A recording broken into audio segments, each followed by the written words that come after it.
新疆道德路铁店3。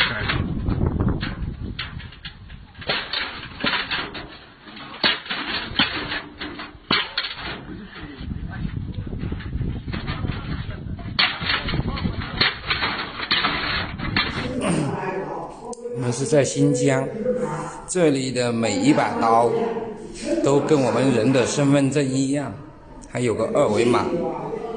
没有2维码的刀，公安机关全部通通收走啊！这个刀呢，还要固定一根钢丝绳，然后这个都是套在一个固定的地方的啊。